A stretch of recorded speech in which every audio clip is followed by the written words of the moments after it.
Jacques Hainaut, bonjour. Bonjour. Alors, est-ce que vous pourriez d'abord vous présenter là, en une minute pour que l'on comprenne pourquoi justement je vous ai invité et donc dans un premier temps votre spécialité, comment se fait-il qu'à ce jour on puisse aborder les questions qu'on va aborder ensemble et comment justement vous êtes arrivé à de tels combats? Alors, d'abord, je suis père de 3 enfants. Donc maintenant, les deux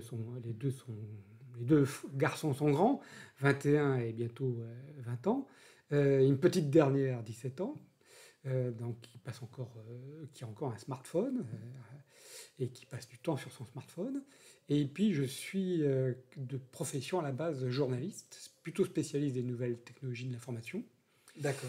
Journaliste presse, journaliste radio, télé? Plutôt presse écrite, oui. Plutôt presse écrite. Presse écrite, oui.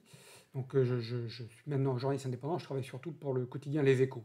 D'accord. Voilà. Et puis l'année où ma femme attendait notre premier enfant, je me suis intéressé à l'impact des images sur les enfants. Il y avait 3 rapports officiels qui avaient été faits cette année-là, un qui était nul, un qui était moyen, un qui était bon. Et face à toutes ces différences, j'ai voulu faire ma propre enquête. Et c'est devenu un premier livre qui s'appelle « Les enfants face aux écrans, pornographie, la vraie violence ». Et donc j'ai été un des premiers, donc c'était au début des années 2000, donc à m'attaquer au problème de la pornographie, la diffusion de la pornographie sur Internet, qui est encore très largement accessible malheureusement aux enfants. Je me souviens qu'à l'époque, moi pour ma part, j'étais professeur et surtout éducateur.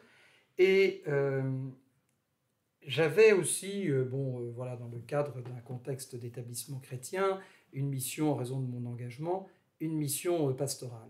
Et il y avait donc des élèves qui étaient venus me voir et c'était une souffrance terrible parce que tout était à portée de main pour l'enfant, alors qu'on parlait pourtant de télé à l'époque. Mais la télé, les chaînes s'étaient multipliées.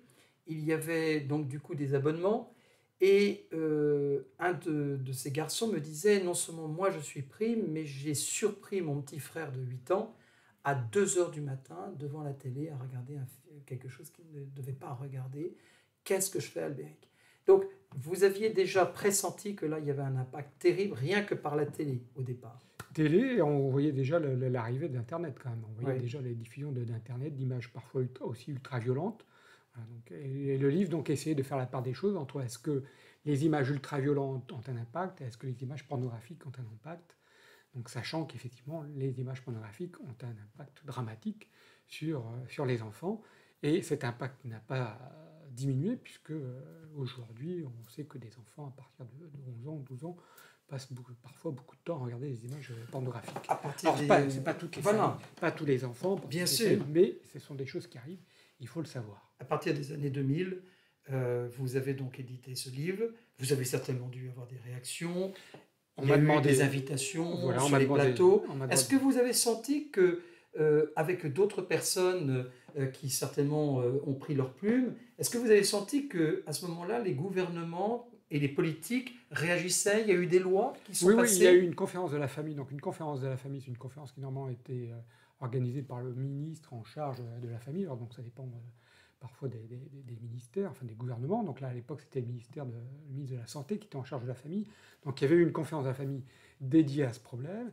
Et à la suite de cette conférence, donc les fournisseurs d'accès à Internet, les Bouygues, Free, etc., s'étaient engagés à fournir gratuitement à tous leurs abonnés des logiciels de contrôle parental, ce qu'ils ont fait. Donc ça a été une première en Europe. C'est la France qui a mis ça en place, la première. Et donc ça existe toujours. Donc votre fournisseur d'accès à Internet vous fournit gratuitement un logiciel de contrôle parental pour filtrer. On avait aussi des petits logos, ou je ne sais pas trop quoi, des petits signes qui étaient demandés par Jacques Chirac. On est en 95, 2000, 2005. Oui. Donc ça aussi, vous considériez que c'était une portée intéressante ou pas? C'était beaucoup de choses intéressantes. Donc c'était le CSA qui avait mis ça en place, effectivement, des petits logos, une petite signalétique avec un âge disant voilà, ce film il est visible par des enfants de tel âge, etc. Ça a été repris également pour les jeux vidéo. Vous avez une classification qui a été mise en place par la Pan-European Game Information, qui était un consortium d'éditeurs de jeux vidéo. Et donc, vous avez effectivement une classification. Vous avez, par exemple, les jeux moins de 18. Normalement, les enfants ne doivent pas y jouer. Le problème de toutes ces signalétiques, c'est que vous mettez un signal aussi disant « ça, c'est interdit, c'est déconseillé aux moins de 18 ans, c'est déconseillé aux moins de 16 ans, on ne sait pas ».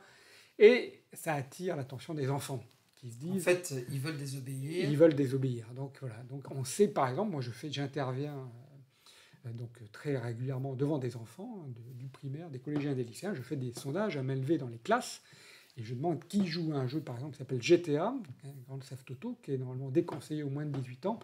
Vous avez des gamins de maintenant CM2, 6e qui y jouent. C'est leur fierté. Ils en tirent une grande fierté. Voilà. Ouais. Voilà. Et donc c'est toute la difficulté, c'est comment parler. Est-ce qu'il faut en parler? Est-ce qu'il faut parler de tous ces interdits aux enfants, sachant que si on en parle, ça attire leur attention et ils se disent c'est que finalement c'est normal de jouer à des jeux comme ça, c'est normal d'échanger des nudes, donc des photos dénudées, pornographiques, érotiques, prises par une gamine dont l'amoureux lui demande d'envoyer une photo de ci, comme ci, comme ça. Parce que si on en parle, c'est que finalement c'est la norme. Ça doit arriver. Et donc, si c'est la norme, il faut que je le fasse aussi. Donc maintenant, vous avez j'en parle en 6e. Vous avez des gamines en 6e qui disent oui, parmi les dangers qu'il peut y avoir sur Internet, c'est les échanges de nudes.